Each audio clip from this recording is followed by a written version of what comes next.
La fin de l'automne, c'est le temps des jours qui raccourcissent et nos maisons ont besoin de lumière, au réveil pour démarrer nos journées et le soir pour les prolonger. Dans nos vies aussi, quand le souvenir des moments forts commence à s'estomper, il faut redonner force à ce qui les illumine. Ils sont en effet maintenant presque lointains, les temps de Pâques et de Pentecôte, l'affirmation du triomphe de la vie et de la présence de Dieu à nos côtés. Là où les ténèbres nous menaceraient, là où le doute, la résignation ou la révolte nous guetteraient, une pâle lumière apparaît qui nous trace un chemin, un nouveau chemin, un chemin vers une nouvelle façon de rencontrer Dieu. Ce chemin de 4 semaines va mettre notre persévérance à l'épreuve. Ce chemin va lentement laisser infuser en nous un Dieu plus proche, prenant le temps de faire route avec nous, de suivre notre progression propre. Balisons ce chemin d'une première bougie.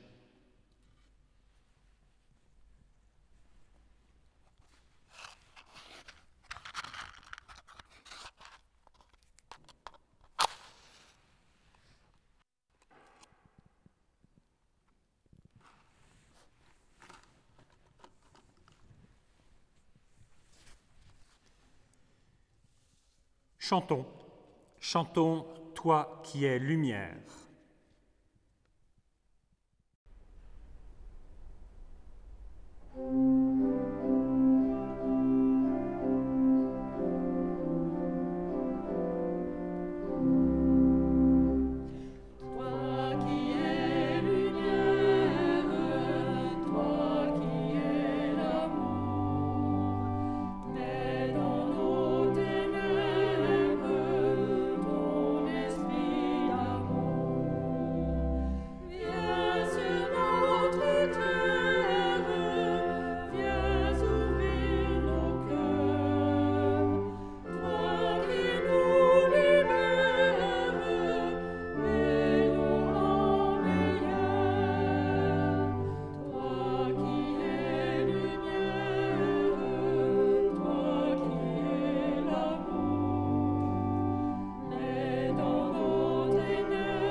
Oui, le premier geste de Dieu dans sa création est d'y faire briller la lumière. Nous pouvons nous remettre tous ensemble en route avec confiance. Que la présence de Dieu nous guide et nous donne force, que son esprit nous dévoile son projet et nous y entraîne. Amen. Il sera beaucoup question aujourd'hui d'un des animaux les plus discutés. On parle souvent de son entêtement ou de sa piètre allure. On oublie que derrière ces caricatures hâtives se cache un animal à la redoutable intelligence de ce qu'il est capable de faire. Un animal rustique et peu exigeant. Un animal humble et robuste. Un animal attachant et particulièrement adapté à la collaboration avec l'homme. L'âne. Au chapitre 9 du livre de Samuel, le jeune Saül, fils de Kish, est envoyé récupérer les ânesses de son père, perdues dans la montagne. Après une longue route, il recevra l'onction des mains du prophète Samuel et sera lui-même un temps prophète, étape initiale de sa complexe désignation comme premier roi d'Israël. Prions. Seigneur, nous voulons te louer, toi qui es à l'écoute des tiens, dans les grandes tempêtes des événements extraordinaires qui accablent ton peuple, comme dans les petites choses du quotidien. Tu es celui qui connaît tous nos besoins et qui y répond, inlassablement, dans la discrétion aux croyants fidèles et dans l'éclat de démonstrations miraculeuses à l'incrédule et aux chercheurs en quête d'espérance. Tu es celui qui sait discerner ce que nos yeux n'ont pas encore identifié, celui qui lit au fond des cœurs, déjouant le mal et faisant émerger le bien. Tu es celui qui vient à notre rencontre, renonçant aux privilèges de ta majesté, t'abaissant à notre niveau, te mêlant des vicissitudes de notre quotidien pour nous y accompagner avec patience et fidélité, bienveillance et constance. Tu es celui qui nous trace un chemin selon la promesse de paix et d'avenir faite à nos pères, mise en œuvre de ton projet de vie pour tous les hommes. Béni sois-tu, toi qui nous rouvres à ton amour. Amen. Chantons « Heureux celui qui suit le bon chemin ». Psaume 119.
En Genèse 22, Abraham reçoit un ordre ambigu et étrange de son Dieu, mais il s'y conforme. Il charge son âne et se met en route vers Moria. Ce chemin chargé de doutes, ce chemin longue épreuve de son obéissance, il ne peut l'accomplir que parce que son âne porte sa charge. Au bout de la route, Dieu prend en main la suite. Il a veillé à ce qu'Abraham, père des croyants, n'ait pour seul fardeau que le poids de sa conscience. Écoutons ce que nous dit le prophète Michée. On t'a enseigné ce qui est bien, ce que le Seigneur exige de tout être humain. Il demande seulement que tu respectes les droits des autres, que tu aimes agir avec bonté et que tu suives avec humilité le chemin que lui, ton Dieu, t'indique. En Nombre 22, le prophète Balaam met Dieu à l'épreuve et Dieu décide de le punir de mort. Alors que Balaam se met en route pour consommer sa faute, par 3 fois, son ânesse lui sauve la vie. Ayant vu le danger encouru par son maître, elle fait un écart dans les champs, puis se serre contre le mur, avant de se coucher pour les faire échapper tous deux à l'épée de l'ange. Mais Balaam la frappe et refuse de saisir ce qu'il y avait tant d'inhabituel dans son habitude. Prions. Seigneur, on dit têtu comme un âne, mais c'est bien l'être humain qui a le cœur endurci et la nuque raide. Tu nous as montré le chemin et pourtant nous consacrons toute notre énergie à nous en détourner à chaque fois que notre intérêt serait en jeu à le suivre. Tu nous donnes la loi, les prophètes, les évangiles, mais encore et toujours, nous ton autorité. Encore et toujours, nous refusons de voir les signes de ton amour et les fruits de ta promesse. Ouvre nos yeux, Seigneur. Fais-nous voir ce que toi tu vois de nous, ce que toi tu vois en nous. Ouvre nos yeux, Seigneur, fais-nous voir ce que le Christ a voulu nous révéler. Que le repentir et l'écoute prennent dans nos cœurs la place qu'y avait l'orgueil et l'endurcissement. Que nos vies soient renouvelées par ta présence, cherchées et accueillies. Béni sois-tu, Seigneur, toi qui nous aimes, toi qui nous sauves. Amen.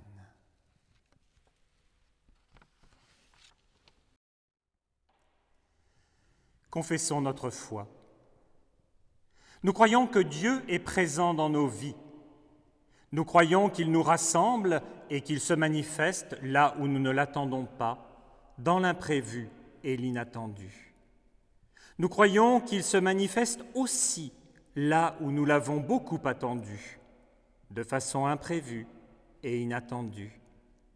Nous croyons qu'il ne se laisse pas enfermer en aucune institution, dans aucune définition. Nous croyons qu'il nous élève et nous libère. Nous croyons qu'il nous donne la force d'agir et de changer le monde. Nous croyons que Jésus-Christ vient à notre rencontre sur le chemin de la vie. Nous croyons que nous marchons en sa présence. Nous croyons qu'il nous parle et nous répond dans le présent de nos vies. Nous croyons que l'Esprit insuffle sa présence dans nos fragilités et dans la beauté de nos jours. Nous croyons qu'il nous guide dans le monde que Dieu a créé pour nous, dans l'attente de la nouveauté du royaume. Nous croyons que le salut est donné à tous sans distinction. Nous croyons que, au beau milieu de cette vie si belle et si compliquée, le salut s'annonce comme une promesse. Nous croyons que cette bonne nouvelle donne à chaque être humain une dignité irrévocable et le courage de vivre du premier au dernier souffle. Amen. Chantons « Ouvrez les portes du Saint-Lieu ».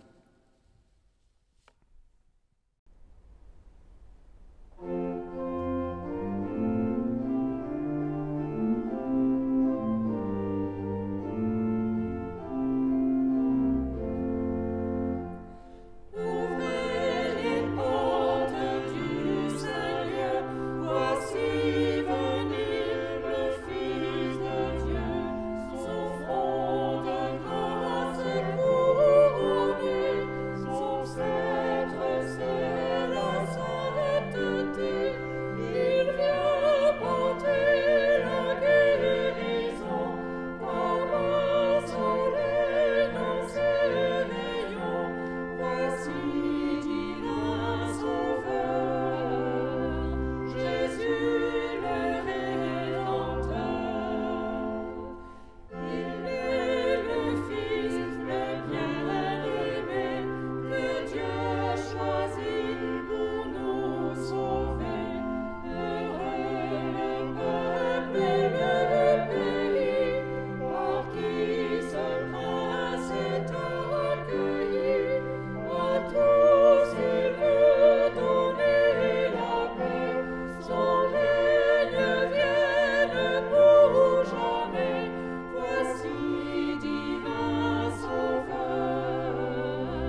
Nous prions Dieu avant de lire les Écritures, afin qu'elles deviennent pour nous paroles de vie.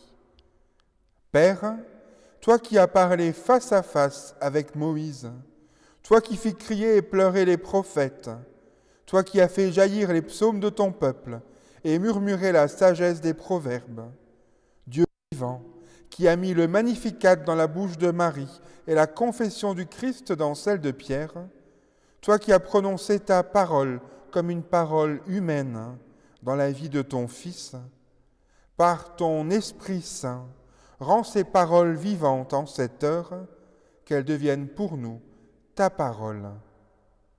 Amen.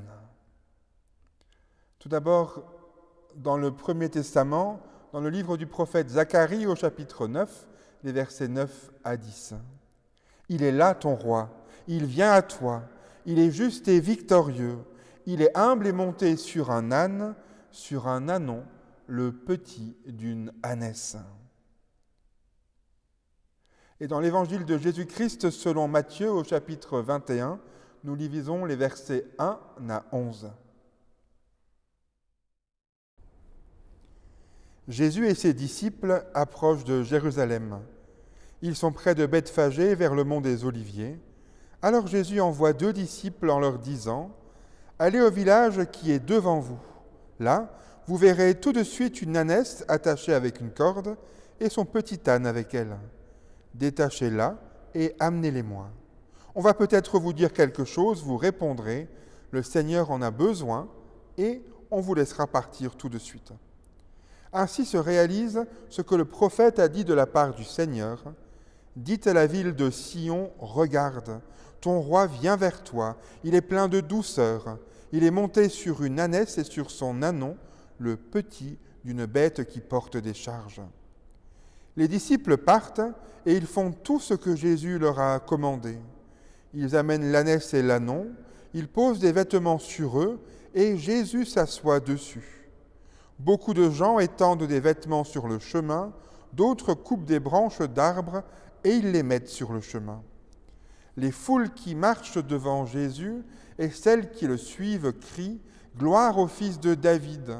Que Dieu bénisse celui qui vient en son nom ! Gloire à Dieu au plus haut des cieux !» Quand Jésus entre à Jérusalem, toute la ville est bouleversée. Les habitants demandent « Qui est cet homme ?» Les foules répondent « C'est le prophète Jésus de la ville de Nazareth en Galilée. »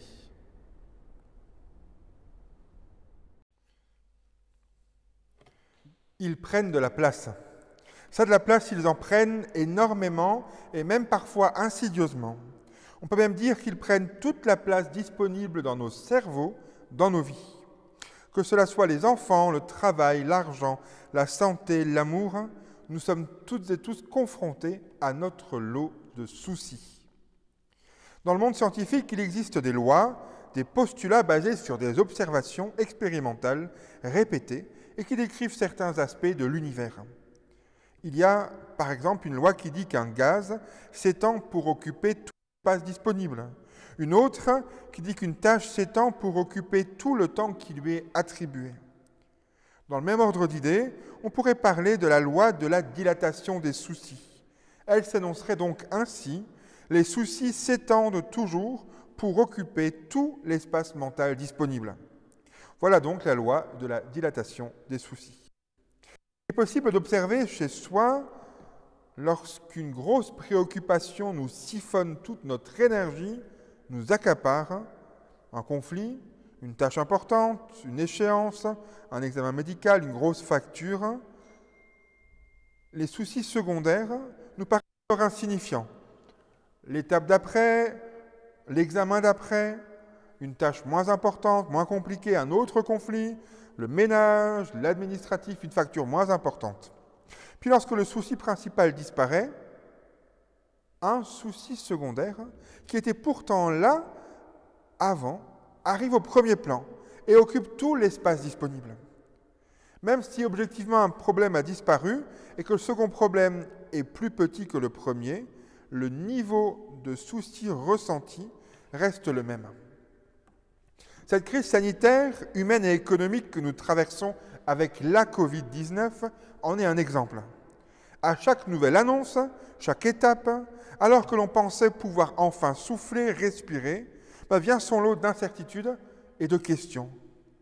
Au fond, c'est peut-être là tout notre drame, alors que nous avons tant besoin de certitude, de n'en être réduits qu'à recourir à des croyances.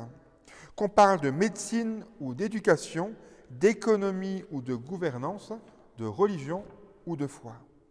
Les moments de crise dont la situation sanitaire actuelle fait partie sont des moments où des données nouvelles de l'ordre de l'épreuve, donc forcément avec une dimension de souffrance, s'imposent à nous, de façon très violente, trop violente même pour certains, souvent sans que notre système de conviction, de croyance, de certitude puisse servir directement à les appréhender. La crise, c'est quand le sol s'ouvre sous nos pieds et qu'il n'y a plus rien. Nous cherchons au plus vite à combler le vide avec un attirail de croyance, parce qu'enfin, il faut bien, pour avancer, s'appuyer sur quelque chose. Qu'elles aient si peu à voir avec les faits ou avec les raisons, tant elles sont adoptées dans l'urgence, semble difficile à comprendre. Et pourtant, vient Noël. Noël, c'est paradoxalement une rupture définitive, assumée, avec notre quête de certitude. Ni Joseph, ni Marie, ni les bergers, ni les mages n'en seront bientôt plus à tenter d'avoir une autre prise sur leur réel que d'écouter des anges qui leur parlent. Or, les anges, contrairement aux apparences, ne représentent aucune croyance. Ils sont au contraire les messagers d'une logique qui nous fait avancer autrement, dans la confiance qui accepte l'insensé comme donnée dont du neuf peut jaillir. Accepter cet enfant né d'un autre père que celui attendu, cette fille mère, ce roi sur la paille. Aucune autre croyance ne porte les protagonistes de l'histoire que la très étrange mais profonde conviction que le bon, le bien, est dans cette direction que les anges indiquent. Noël, c'est Dieu venu nous dire qu'il est possible de marcher sur le vide et de ne pas tomber. À l'heure où nous préparons un Noël sans filet, sans connaître les conditions dans lesquelles nous pourrons retrouver nos familles, nos proches, nul doute que chaque petit geste de l'Avent sera préparé avec une plus grande attention que jamais. Cette année est pour nous une occasion qui nous est offerte d'en retrouver pleinement le sens, l'importance et le caractère précieux. Par chance, nous avons tout un Avant pour le faire. Le temps de l'Avent, c'est le temps d'un recentrage, d'un nouveau départ. Le premier dimanche de l'Avent marque pour l'Église le début d'une nouvelle année liturgique. Ce sera pour nous une nouvelle opportunité de revivre l'histoire du salut, de la traduire dans nos réalités d'aujourd'hui.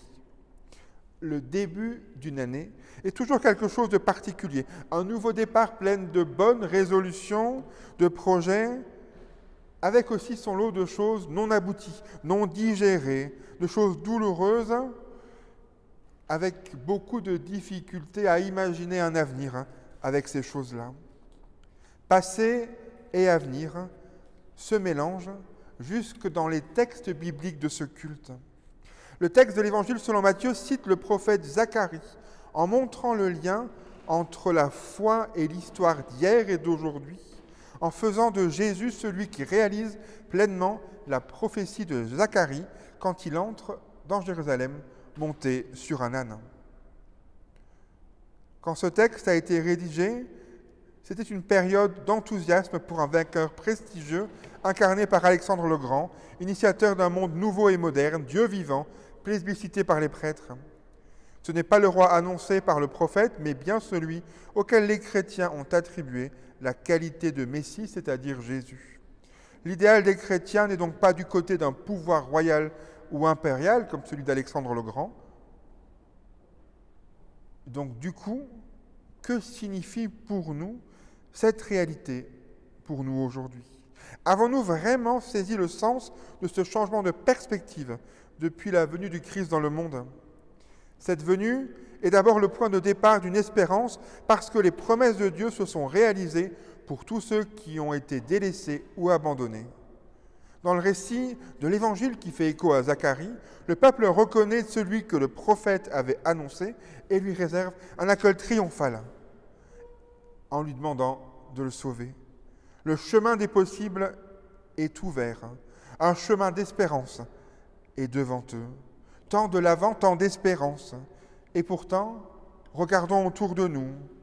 Crise sanitaire, crise écologique, crise existentielle, crise de tous bords et de tous poils, effondrement. Revenons à l'entrée de Jésus dans Jérusalem. La foule l'acclame et crie « Sauve-nous !»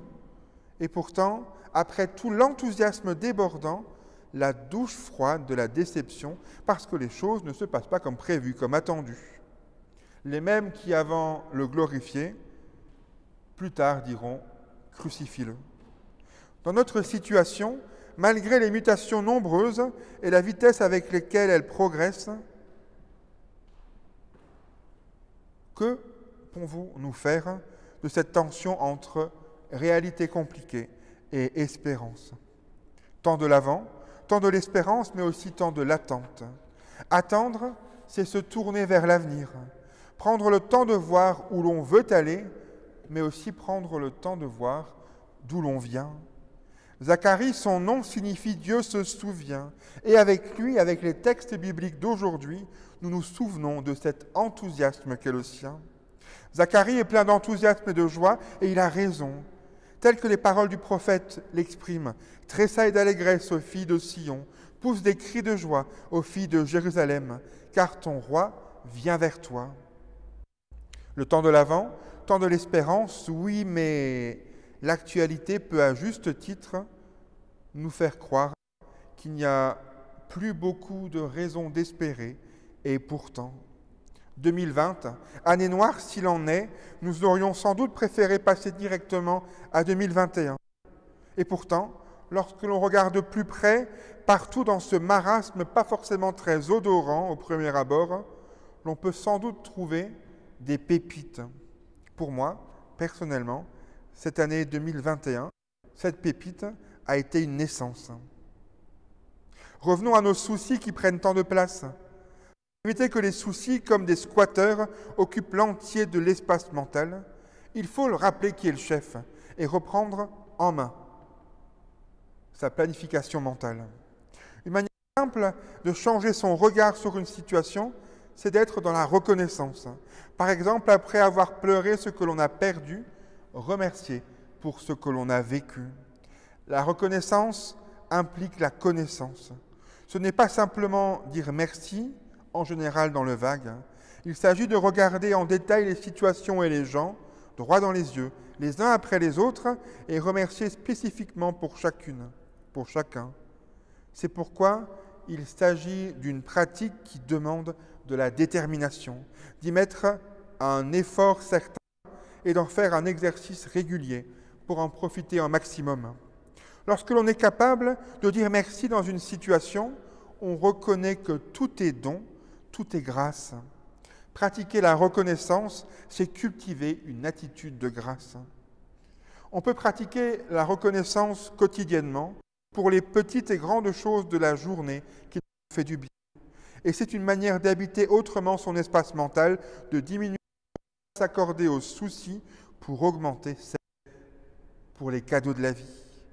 Quelle que soit votre situation, quelles que soient vos croyances, on peut pratiquer la reconnaissance. L'espérance chrétienne permet de dire non pas simplement merci malgré les problèmes, pour les belles choses, mais merci même pour les problèmes. Dieu est le conteur d'une histoire merveilleuse, et si on ne connaît pas le détail des événements, on sait qu'au final tout ira bien. Chaque tragédie de ma vie est un épisode d'une comédie qui me dépasse. Parfois, comme Joseph, on peut l'observer dans sa vie et dire « Vous aviez projeté de me faire du mal, Dieu l'a changé en bien pour accomplir ce qui arrive aujourd'hui, pour sauver la vie à un peuple nombreux. » Ce n'est pas que soudainement les malheurs deviennent des bonheurs, c'est que Dieu utilise habilement ces événements pour raconter une histoire épique plus grande, plus belle. Et si on aligne sa vie sur cette histoire, si on fait du but de sa vie le but de cette histoire, alors nous pouvons avoir la certitude que nos problèmes ne sont que des rebondissements dans cette histoire plus grande. Nous savons que toute chose contribue au bien de Dieu, à ceux qui aiment Dieu, de ceux qui sont appelés conformément à son plan. Fort de cette conviction, nous pouvons regarder toute chose droit dans les yeux, avec des larmes et des cris, mais aussi avec reconnaissance. Reconnaissance, pas uniquement pour le bien qui en jaillira dans notre propre histoire, mais aussi parce que tel événement ou telle personne qui me pourrit la vie fait avancer la narration de l'histoire, ce qui servira ultimement à révéler le personnage principal, Jésus-Christ. Et ça, c'est libérateur. Que ce temps de l'Avent soit pour vous source de paix, d'amour, de joie et de reconnaissance. Que la paix de Dieu, qui dépasse tout ce que l'on peut comprendre, garde vos cœurs et vos pensées en Jésus-Christ. À Dieu seul la gloire. Amen.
Nous prions les uns pour les autres. Seigneur, toi qui es notre Dieu et notre Père, en Jésus-Christ, tu es venu habiter notre terre. Dans l'Évangile, nous lisons que tu as guéri le paralysé qui était porté par ses 4 amis. Nous te prions pour ceux qui sont malades et alités, pour ceux qui ont peur de l'avenir, dont l'espérance est blessée. Seigneur, tu es allé à la rencontre de Marthe et de Marie dans leur deuil. Nous te prions pour ceux qui ont perdu un être aimé, qui se battent contre le vertige du silence et de l'absence. Tu as parlé à la veuve de Naïn qui avait perdu son fils unique.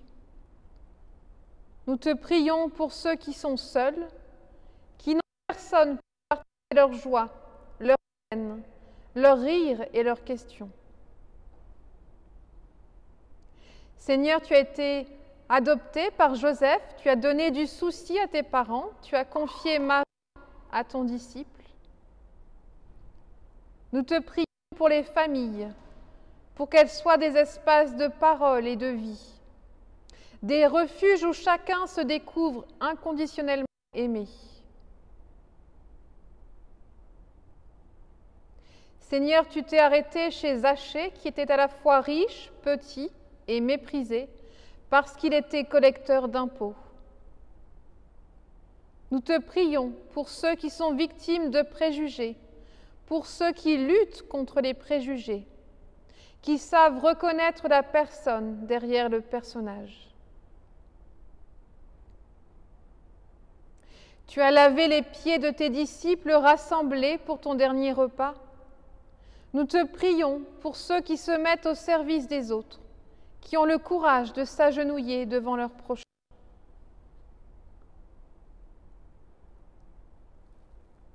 Tu as dit à tes disciples que c'est à l'amour qu'ils auront les uns pour les autres qu'ils seront reconnus comme tes disciples. Nous te prions pour notre Église et pour tous ceux qui te suivent, pour que l'amour soit la motivation de toutes nos actions. Et comme Jésus-Christ l'a enseigné à ses disciples, nous te disons tous ensemble, Notre Père qui es aux cieux, que ton nom soit sanctifié, que ton règne vienne, que ta volonté soit faite sur la terre comme au ciel. Donne-nous aujourd'hui notre pain de ce jour. Pardonne-nous nos offenses, comme nous pardonnons aussi à ceux qui nous ont offensés. Et ne nous laisse pas entrer en tentation, mais délivre-nous du mal. Car c'est à toi qu'appartiennent le règne, la puissance et la gloire, pour les siècles des siècles. Amen. Nous chantons « Viens au Sauveur des païens ».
C'est maintenant le moment des annonces. Alors, il y a d'abord les annonces sur le programme de l'Avent. Programme de l'Avent que vous allez maintenant voir sur vos écrans et que je vais vous détailler un petit peu. Le premier des événements, ce sont les veillées de l'Avent à Terre Nouvelle, le vendredi à 19 h, en présentiel, si vous voulez vous y adjoindre. Il y a ensuite le temple ouvert à Dornac, le dimanche de 15 h à 18 h, qui vous accueillera dans une ambiance de Noël pour un temps de recueillement individuel. Il y a les cultes, comme tous les dimanches, sur la chaîne de la Dynamique, et puis aussi en présentiel. Je vais vous les détailler un peu plus tard. Et enfin, il y aura des méditations vidéo, 6 courtes méditations proposées par les pasteurs de la Dynamique mulhousienne, à retrouver sur notre chaîne YouTube, bien sûr. Deuxième annonce, c'est une annonce œcuménique. Nous allons aller voyager un petit peu du côté de la communauté de paroisse du Quattelbach à Ilzac, qui ont eux aussi une nouvelle chaîne YouTube, et on va vous en délivrer quelques extraits, comme la semaine dernière, pour que vous les découvriez. Nous fêtons un roi qui n'a ni palais, ni armée. De nos montagnes et nos vallées, de nos campagnes et nos cités. Nous a rétablis dans ton alliance. Quand nous serons nourris, Que ton nom soit sanctifié, que ton règne vienne. vaincu l'ennemi, la terre entière verra qu'avec Dieu. La prochaine annonce, ce sont bien sûr les cultes qui reprennent en présentiel dans la limite pour le moment de 30 personnes. Alors, semaine prochaine, pour le secteur Saint-Marc et Ilzac, culte à 10h à Ilzac. Pour Saint-Martin, culte à 9h30. Pour Terre-Nouvelle et Dornac, culte à Terre-Nouvelle à 10h. Et pour Saint-Jean, culte à 10h15. Enfin, dernière annonce, il était prévu que la paroisse d'Ilzac reprenne le flambeau de la fabrication de couronnes de l'Avent que faisait Terre-Nouvelle, ce qui n'a pas été possible en raison du confinement.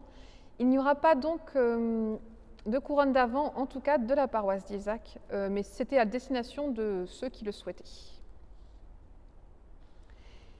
Et voilà pour les annonces. Je passe maintenant au temps de l'envoi. Alors, avant de nous quitter, je voudrais partager avec vous une dernière histoire d'âne, celle écrite par le père Charles Delèze. J'aurais besoin pour ça d'abord de changer la place de l'âne.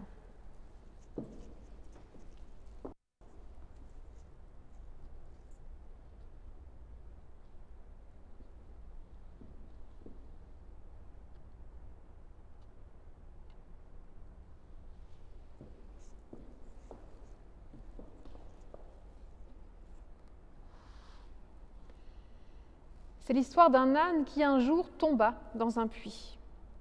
Il gémit pendant des heures pendant que le fermier se demandait comment faire. Et puis finalement, le fermier décida que l'animal était trop vieux et que le puits devait disparaître. De toute façon, récupérer l'âne n'était pas si rentable que ça.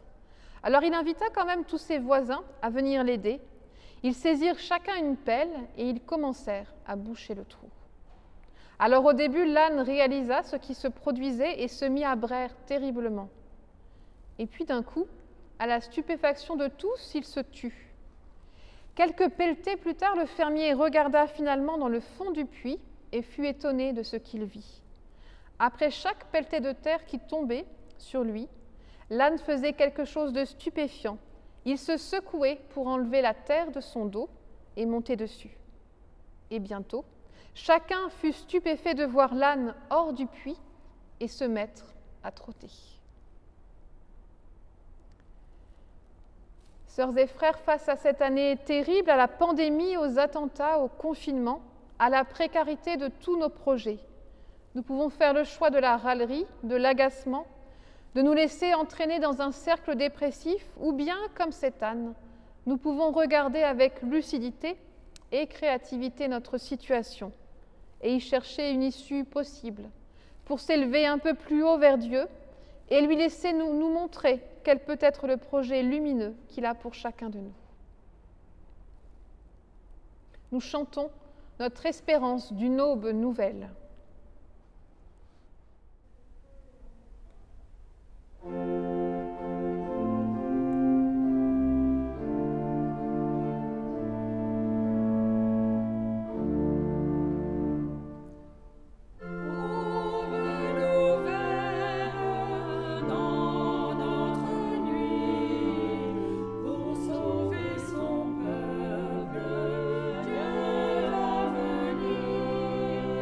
Je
en vidéo comme en présentiel, on a des oublis. Et j'ai oublié de vous parler du moment de l'offrande.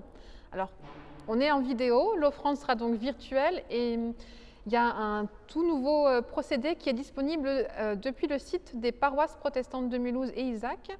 Vous allez sur la première page du site, vous voyez don en ligne, vous cliquez dessus, vous vous laissez guider et vous choisissez votre paroisse ou la dynamique mulhousienne que vous voulez soutenir, du montant que vous voulez. Et tout est sécurisé et vous recevrez ensuite un reçu fiscal au moment voulu. Voilà, dernière annonce. Et puis maintenant, c'est le temps de la bénédiction.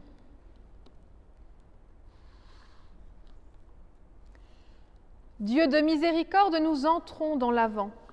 Nous attendons la venue de ton Fils Jésus-Christ. Puisse-t-il venir en notre cœur et transformer notre vie.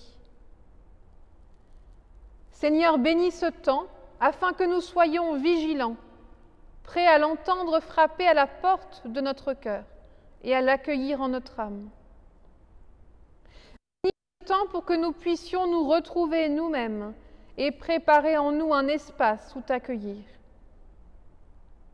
Transforme nos diverses dépendances en authentiques désirs, afin que grâce à la lumière quantique, à la sérénité de l'Avent, nous entrions en contact avec notre désir le plus profond que toi seul peux combler. Donne-nous le courage de rester calme dans tout le brouhaha extérieur des préparatifs de Noël, pour te rencontrer et t'écouter dans le silence. Puisses-tu faire du temps de l'Avent un temps béni pour nous, pour que nous soyons en sécurité et que nous sentions que nous ne pouvons trouver de véritable salut qu'en toi. Que Dieu nous bénisse et nous garde dans son amour. Amen.